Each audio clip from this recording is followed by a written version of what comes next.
শীত বিদায় নিয়ে বসন্তের আগমন। সামনেই দোল পূর্ণিমা, শনি রবি মিলিয়ে দিন তিনেকের ছুটি। তারপর হরিদেবপুর স্কুলে জয়েন করতে হবে নবীনকে। চাকরির চিঠি হাতে পেতেই পরদিন সকালে শিয়ালদহ থেকে ট্রেনে উঠে নবীন পৌঁছালো হরিদেবপুরে।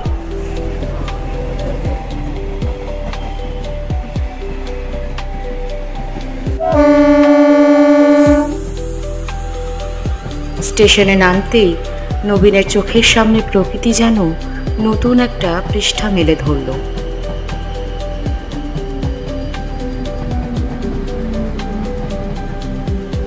দিগন্ত জোড়া ধানক্ষেত, শীতকাল এখনো নিজের ছাপ ছেড়ে রেখেছে।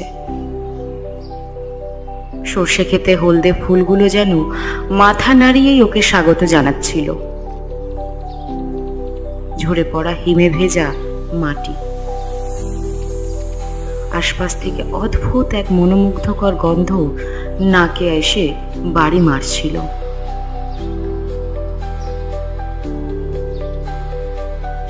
নবীন কয়েকজনকে জিজ্ঞাসা করে এগুলো স্কুলের দিকে।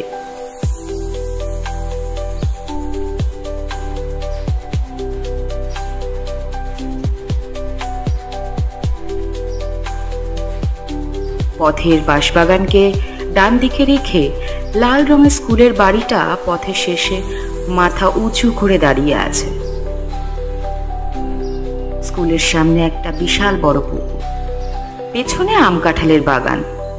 স্কুল ছুটি কেউ নেই, শুধু দারোয়ান পরাণের সঙ্গে দেখা হলো। বাড়ি ভাড়ার কথা শুনে পরাণ বলল, গ্রামগঞ্জে কে ভাড়া দেবে স্যার? সবাই তো নিজের ভিটেতে থাকে। নবীনের তো মাথায় হাত। এই গণ্ডগ্রামে এখন সে যাবে কোথায়? বহু কষ্টে পাওয়া সরকারি চাকরি, তাই ছেড়ে দেওয়া অসম্ভব। নবীন দুপুর অব্দি গ্রামের পথে পথে ঘুরল।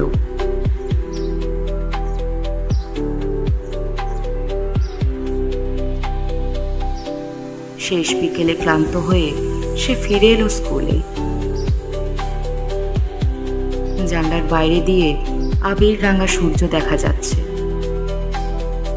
সেদিকে খানিকক্ষণ তাকিয়ে নবীনের চোখ দুটো উজ্জ্বল হয়ে উঠল। তার চোখের সামনে স্কুলের পেছন দিকে একটা ছোট্ট মাটির বাড়ি, উঠোনে শুকনো পাতা ভরা। দেখে বোঝাই যায় কেউ সেখানে থাকে না। পরাণ স্কুলের বারান্দায় এক কোণে বসেছিল। নবীনকে সেদিকে এগিয়ে যেতে দেখে বলল, ও বাড়ি ভালো না, ওখানে থাকতে পারবেন না। কেন? সপ্তাহ খানেকের জন্য ব্যবস্থা করে দাও, তারপর আমি অন্য কোথাও ঘর খুঁজে নেব। আসলে হরিদেবপুর থেকে নবীনের বাসস্থান বারাসাতের দূরত্ব প্রায় 2.5 ঘন্টা। রোজ ট্রেনে এত দূর যাতায়াত করা সম্ভব না, তাই স্কুলের আশেপাশে ঘর খুঁজতে হবে। নতুন মাস্টার মশাইয়ের অবস্থা দেখে তারপর খানিক মাথা চুলকে পরাণ বলল, ওটা নীরেন মাস্টারের বাড়ি। কিন্তু কিন্তু কি? অনেক বছর আগে নীরেন মাস্টার তার মেয়েকে নিয়ে এই বাড়িতে থাকতেন, কিন্তু এখন আর কেউ থাকে না, পরিত্যক্ত একেবারে। ওই বাড়ির বাসিন্দারা যে কোথায় গেছে তা পরাণ কিছুই খোলসা করে বলল না।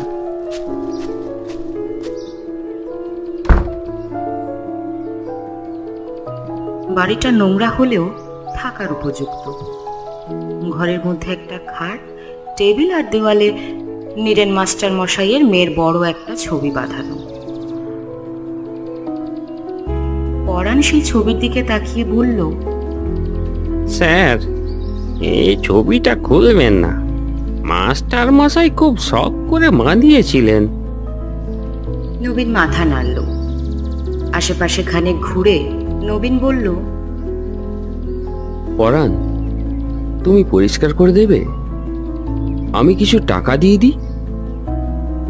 নবীন মাস্টারের হাতে ধরা 100 টাকার নোটের লোভ পরাণ আর সামলাতে পারল না। দিনের আলো থাকতে থাকতে সব পরিষ্কার করে পরাণ চলে যায়।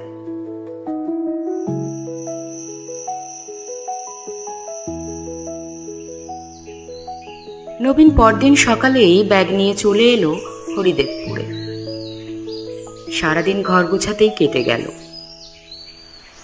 বিকেল থেকে আবার বৃষ্টি পড়ছে, জোরে না হলেও টিপটিপ করে।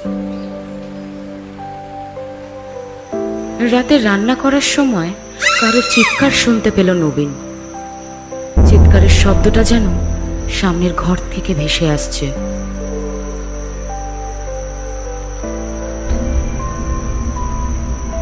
নবীন এগিয়ে যায়। হ্যারিকেনের আলোয় ছবিটার দিকে তাকিয়ে দেখল, আগে যখন ছবিটা দেখেছিল এখন সেটা কেমন যেন দেখাচ্ছে। মনের ভুল ভেবে রাতের খাওয়া শেষ করে নবীন পাশের ঘরে গিয়ে শুয়ে পড়ল। শীতের রাত, সাথে বৃষ্টির শব্দ, আর তার সাথে জুটেছে কোন মেয়ের চিৎকারের শব্দ। নবীন হাজার খুঁজেও শব্দের উৎস বের করতে পারল না। নবীনের মনে হচ্ছিল ওর মাথার ভেতর বসে মেয়েটা চিৎকার করছে। কানে বালিশ চাপা দিয়ে কোনো মতে শুয়েছিল নবীন। শব্দটা কিছুক্ষণ পর থেমে যেতে নবীন ঘুমিয়ে পড়েছিল।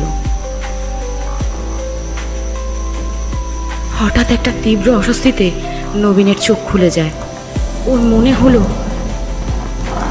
জানলার পেছনের দিক থেকে কেউ যেন এসে একটা খসখস শব্দ করছে। শব্দটা এত অস্বস্তিকর যে নবীন খাটের ওপর ভয়ে কাঠ হয়ে বসে পড়ল। কাঠের জানলায় আঁচড়ানোর শব্দটা এখনো স্পষ্ট। খাটের ওপর বসে কাঁপা কাঁপা স্বরে প্রশ্ন করল, কে? আঁচড়ানোর শব্দটা কয়েক সেকেন্ডের জন্য থেমে গিয়ে এবারে আরো দ্রুত হতে লাগল। নবীন আর সহ্য করতে না পেরে হ্যারিকেনের জোর বাড়িয়ে দিয়ে দু হাতে জানলার পাল্লাটা খুলে দিল। আর তখনই বৃষ্টি মাখা ঠান্ডা বাতাস ওর সারা ঘরে ঢুকে পড়ল। নবীনের মনে হলো হ্যারিকেনের কাজটা কেউ যেন দু হাতে চেপে ধরেছে। কাঁচ ফাটার শব্দের সাথে সাথে আলোটা নিভে নিকষ কালো আধার ঘিরে ধরল তাকে। বাইরেও জমাট বাঁধা অন্ধকার। তার মধ্যে কাজগুলোকে দেখলে মনে হয় রন পা পড়ে কতগুলো লোক ওর দিকেই তাকিয়ে আছে। জানলা খোলার পর আঁচড়ানোর শব্দটা থেমে গেছে। টর্চটা নিয়ে জানলার বাইরে আলো ফেলতেই দেখলো বাড়ির কোণে খেজুর গাছের তলায় কেউ যেন গুটিসুটি হয়ে বসে আছে। আবছা আলোয় মনে হচ্ছে যেন চার পেয়ে কোনো প্রাণী। টর্চের আলো মাঝপথেই থেমে গেছে। আবছা আলোতে নবীন দেখল সেই প্রাণীটা অস্বাভাবিক দ্রুত গতিতে জানলার কাছে এগিয়ে আসছে। ভয়ে টর্চটা মাটিতে পড়ে নিভে গেল। মাটি থেকে টর্চ তুলে আলো ফেলতেই দেখল যাকে চার পেয়ে প্রাণী ভেবে ভুল করেছিল সে আসলে নীরেন মাস্টারের সেই মেয়ে। সেই ছোট ছোট করে কাটা চুল, মুখটা সেই ছবির সঙ্গে হুবাহু মিলে যাচ্ছে। ঘরের ভেতর থেকে নবীন চিৎকার করে উঠল, তুমি ওখানে কি করছো? মেয়েটা এবার ধীরে ধীরে মুখ তুলে তাকালো। সেই মুখের অভিব্যক্তি দেখে নবীনের হাত থেকে টর্চটা ছিটকে মাটিতে পড়ে যায়। আলোটা এখন অর্ধবৃত্তাকারে মাটির ওপর ঘুরছে, কিন্তু এই সামান্য আলোতেই কয়েক মুহূর্ত দেখেছিল মুখটা। মেয়েটার মুখ বিকৃত হয়ে গেছে।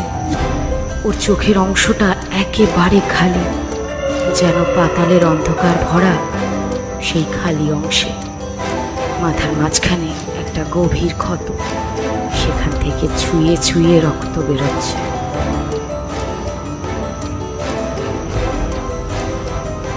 মুখে আকর্ণ বিস্তৃত হাসি, আর সেই হাসি মুখে একভাবে নবীনের দিকে তাকিয়ে হাত দুটো সামনের দিকে এগিয়ে তাকে ডাকছে। নবীন সহ্য করতে না পেরে দরজা খুলে দৌড়ে ঘর থেকে বেরিয়ে আসে। তখন দেখলো পরাণ হ্যারিকেন হাতে দাঁড়িয়ে ঘর ঘরে গলায় প্রশ্ন করলো, ভয় পেলেন নাকি? নবীন অবাক হয়ে প্রশ্ন করলো, নীরেন মাস্টারের মেয়ে ওই দিকে? নবীনের মুখে কথা সরে না, জিভ যেন লোহা দিয়ে তৈরি। খানিকক্ষণ জোরে জোরে নিঃশ্বাস নিয়ে বলল, জানলার বাইরে ওই মেয়েটাকে দেখলাম।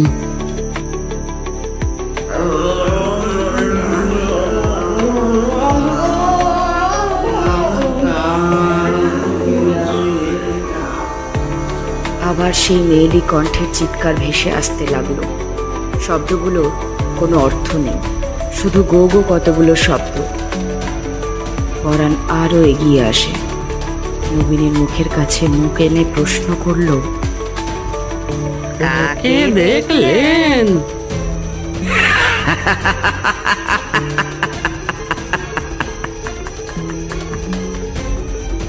বলেই একটা বিকৃত হাসি হাসল।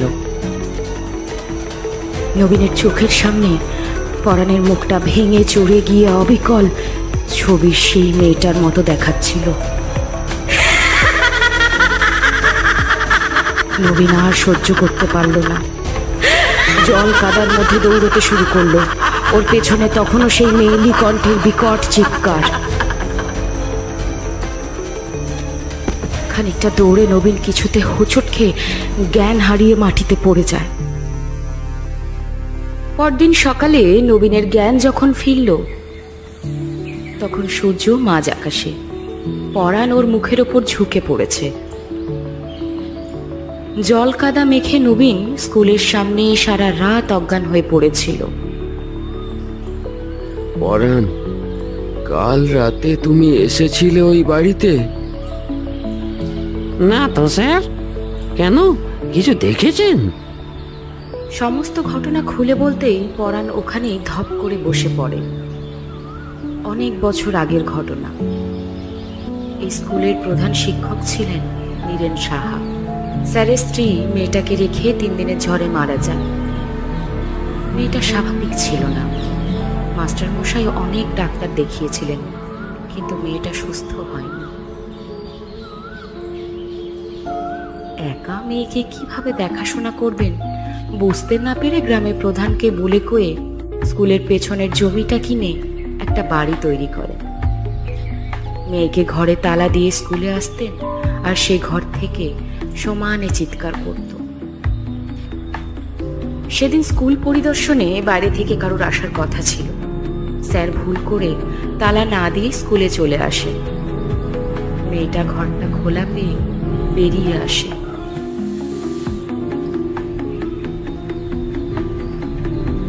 আর ওই যে পেছনের পুকুর, সেখানে চলে গিয়েছিল।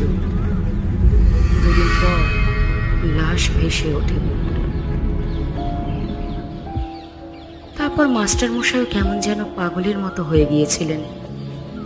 কলকাতায় গিয়ে বড় করে মেয়ের ছবি বাঁধিয়ে আনলেন।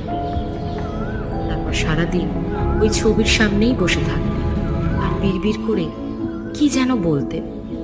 গ্রামের লোকেরা খাবার দিলে খেতেন, আর না দিলে অভুক্তই থাকতেন। একদিন সকালে গ্রামের লোক দেখলো ঘর খোলা। সবাই ভাবলো পাগল মানুষ, কোথাও হয়তো চলে গিয়েছেন। 2 দিন পর লাশ ভেসে ওঠে। তারপর থেকে ওই বাড়ি পরিত্যক্ত। মোড়ল একবার ওই বাড়ি দখল করার চেষ্টা করেছিলেন, কিন্তু পারেননি। নবীন উঠে দাঁড়ায়। সকালের নরম রোদে বাড়িটার দিকে তাকিয়ে দেখলো এক বৃদ্ধ দাওয়ায় বসে আছেন। তার কোলে মাথা দিয়ে শুয়ে আছে ছবির সেই মেয়েটি। এখন আর তার চোখে মুখে কোনো বিকৃতি নেই, পরম নিশ্চিন্তে ঘুমিয়ে আছে। নবীন বিড়বিড় করে বলল, আপনারা ভালো থাকুন। মেয়েকে নিয়ে শান্তিতে থাকুন।